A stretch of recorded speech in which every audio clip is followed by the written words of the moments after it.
Hey there, Wargamers, Justin Paint here, and today I want to give you guys a little hobby update. I'd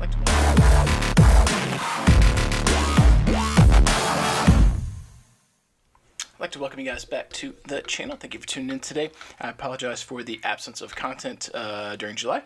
For all of you who have continued to support what I do and still being here, still hoping to see some content and continue to be Patreon supporters if that case applies to you, thank you for sticking it out with me. The move has slowed things down, so I appreciate you having some patience with what I'm trying to do to get things back on track. Hoping that August will be better, but we'll see. Getting people out to film is a problem. Car repairs have caused me to shift some of my time, which I'll talk about today because that is going to be what the hobby update is about. And then we've got Nova Open at the end of August, so working on the Nova Open packet. I don't know when this video will go up, so probably sometime in August, but maybe in July. We'll see. So I've got the Nova Open 2023 Alpha Strike Tournament packet that's almost finished and ready to go up. And then we're finishing up the grinder stuff for that, and then all the Steel Rift stuff plus Nova Prep. So my time's going to be a little bit stretched thin, but I'm going to try and get some content filmed when I can. I'd like to get back into the rhythm of doing some filmed games, and that would be great. To that end, I'm going to be trying to, if I can, get to a point where I've got an ability to film from home, so I don't have to drive to work a 6-day a week. The commute is killing me. Jeep gas prices aren't great, or Jeep's not good on fuel efficiency, and the gas prices aren't great. So I've been kind of a pain in the butt. So that said, you guys did not tune in today because you wanted to hear me complain about things. You're tuning in because hobby updates. So I'm going to talk about the Enemy Spotted Studios project that I'm working on to make some extra monies. And I'm working on some display minis for 2 of their factions. I'm going to show the one that's barely touched thus far because that's the one I'm getting ready to transition into working on. And this is their Harlow. So we've got a variety of little units here. This is their more sci-fi minis game. Or inspired minis game. You're still going to get a very tactical vibe out of it, but some of the guys are a bit more science fiction in nature versus their in-country, which is a bit more realistic in nature. I think there's some bleed over on minis. I think, don't quote me on that, but a lot of the stuff seems like it the minis could be in both games, sort of. I feel like the in-country would work in Kill Wager, but the Kill Wager wouldn't necessarily work in country because it might be a bit too sci-fi. So it's kind of a one-way thing, but the minis are the same scale. So couldn't tell you about the faction. I just know this is the Harlow, and they look pretty neat. They're wanting like a tiger stripe pattern on these, so still got a lot of work to do. We just got the kind of tan color down initially. But yeah, we'll see what we can come up with to work on these dudes. We can definitely see more of the sci-fi vibe, in particular with these dudes that have kind of this Elysium kind of, or Edge of Tomorrow. I guess both kind of have like exoskeletal suit stuff, and then like little butt jet thruster thingamajigs. This one's a bit more tame compared to the other 2. This guy again got his little exoskeletal going on, and got these like face mask gear things and gas masky deals and stuff on. But you still get kind of a little taste of some realistic stuff. So still got your nods, you got your pouches and stuff like that, but they've had a little sci-fi flair. But like I said, I'm not super familiar with the universe of the game, so just being paid to paint minis. This dude's crazy looking. I don't know what his shtick is, but he's crazy looking. I can't quite tell if he's got like eyeballs or if that's like a helmet. I feel like that's supposed to be like a metal helmet he's wearing, or face mask, like that Call of Duty kind of thing. Got this little guy. It's like go go go. Again, got the little exoskeletal stuff going on. So not super keen on the camo pattern. We're gonna give it a shot. I think it's gonna be difficult because these guys are so small, but we'll see what we can do. And then we've got their little Chappie looking bros. I think that's the name of the movie, Chappie, something like that. It's kind of the vibe these guys give me. Little mecha robots. And then this one was just like me testing out, like, is the black going to give us good contrast on here, which I think it will. And that was kind of my goal. So I'm probably going to go in and black out all of these guys' weapons and guns so I can hit them with the dry brush, hit them with the glaze I do, and then edge highlight the black up. Because the dry brush right now over this kind of beigey, tanny color is going to show up super well. So that means I can dry brush the black and not have to stress too much about hitting areas that I don't want to get hit. Then I can come back in and finish up the other stuff as I go. So that's the Harlow. The dudes that are closer to finished are the Manticore, and they're wild. These are definitely more like sci-fi-y.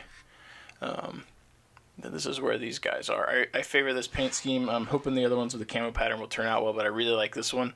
I got a concept photo from them with a little art asset of one of these little Manticore bros, and I was able to follow that, so it gave me a lot of guidance. The other guys, it's not quite the same. I've got some guidance from them in terms of like previous painted minis, but having an actual art asset to try and follow with this was very helpful. So, but I think they look cool. Julian, I think he's the lead guy for Enemy Spotted. He had requested a little splash of green on here, like a pouch or something, so I tried to have every guy have like a green pouch on him to break it up a little bit. But despite being like sci-fi, you've got what looks like some kind of AK platform. You got your like dump pouch here. Some of them not so much on these. There's one guy that has like a first aid kit on his belt.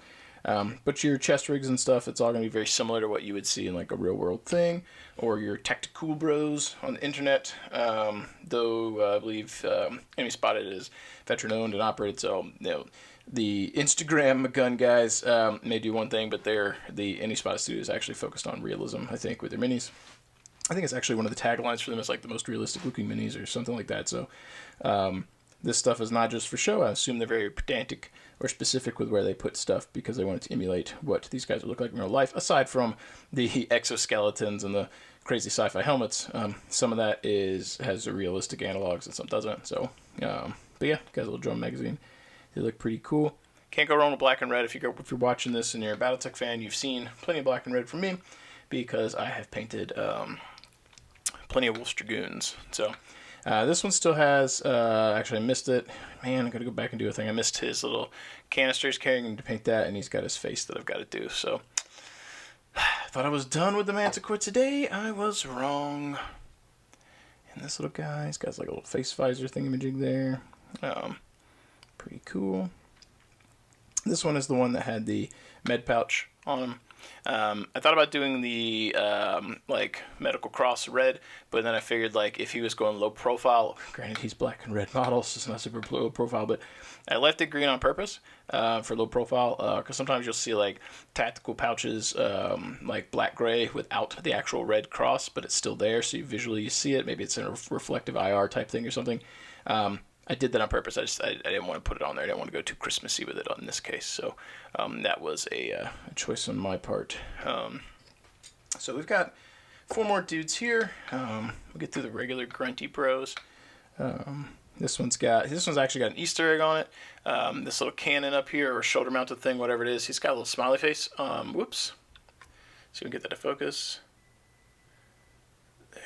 There. I'm gonna have to zoom out just a smidge. It's struggling. There we go. It's got like little smiley face on it on his little like shoulder cannon thing. So that's pretty neat. Yep, those looking good. We've got this little bro, and he's like, I guess it's not a cell phone, but he's got like a little flip visor that comes down. And I'm aware that like this area here is not highlighted. I was really trying to shove the eye this way with the light source, trying to leave that dark like it's a shadow. It's a thing I've been working on, trying to leave things untouched with highlights or lots of highlights because the whole model doesn't have to be blasted with it. And I feel like if you focus them, you give a better gradation, a better light source. So like in this case here, he's dark, and as you rotate, it gets bright. And it's kind of rotating at an angle, so like dark to light. And then as the light's hitting, I mean, it could be hitting here, but I thought it'd be cool to have the gradient hitting that corner as it's like coming across. So not perfect, but I try to be consistent across the minis to have them all kind of have the same vibe. Then we got this guy with his little shield. Still got to come in and do a little color in here and up here. And he's got this big old like 50 cal looking machine gun thingy. Pretty cool. And again, this is where like the not realistic comes in. Like this dude's got like a little arm thing holding that up in front of him, and he's got like exoskeletal. So you get some realistic vibes with their kill wager, but other things are a bit more sci-fi. Their stuff for in-country is very realistic by comparison. And then last but not least, we've got probably one of my favorite ones from the bunch. He had a bit more of a pronounced exoskeletal, so I did a little non-metallic metal to play around on him, to break him up. The other guys really didn't have anything of that magnitude. They had like the arm things, but nothing quite like that. So yeah, gave him a little NMM. And yeah, I thought he turned out pretty cool. It's probably like maybe top two. There's a lot of cool minis here. So, but that is the project I'm working on for Enemy Spotted Studios. So I've got the 9 Manticore minis, douche, and then we got this guy here, which I set aside because I still need to hit the pouch and do his face, and then we have got the box of Harlow that I need to do. So beyond that, in terms of hobby updates, I've got a commission I picked up for Jason from Battletech podcast. I'm working on some, it's not Shadespire anymore, maybe it's Underworld, something like that. I'm painting a crew of that stuff for him, get some extra money, and then Matt, I think it's Matt Carper, one of my patrons, sent me over 2 more mechs to paint on commission. So my personal painting for minis has been sidelined because this project and those 2 projects are really going to help offset the damage that was done to my savings account when I had to repair the car. So yeah, you couple that with the move and just being overall busy, it's made it hard to be able to film, hard to be able to paint my own stuff, and let alone edit some things. So content's been strained, and my personal painting's been strained, which means I've not had other things to talk about in the content as well. So that's it. I appreciate you guys being here. I hope you thought this was cool. If you've been working on hobbying in models of your own, sound off in the comments below. I'd love to hear what you're working on. That said, I ain't got anything else for you today. So as always, thank you for hanging out with me. If you want to help support the channel, check out Fortress Miniatures and Games. Link down in the description below, as well as Death or Designs. We've got a coupon and a link down below, and that's where I worked my day job. If you want to pick up some paints, any of the paints that I might have used for these bros, check out the links below. We've got I work good relationship with Pro Acrylic, Armani Hobbies and Pro Acrylic. Jason, the owner, is super cool. Got a link and a coupon down below for that as well. And finally, if you want to be a super supporter, check out Patreon, and we're going to go ahead and roll the beautiful list of patrons now. As always, thank you guys for hanging out with me. Keep rolling your dice, keep hanging your models, and I'll catch you guys next time.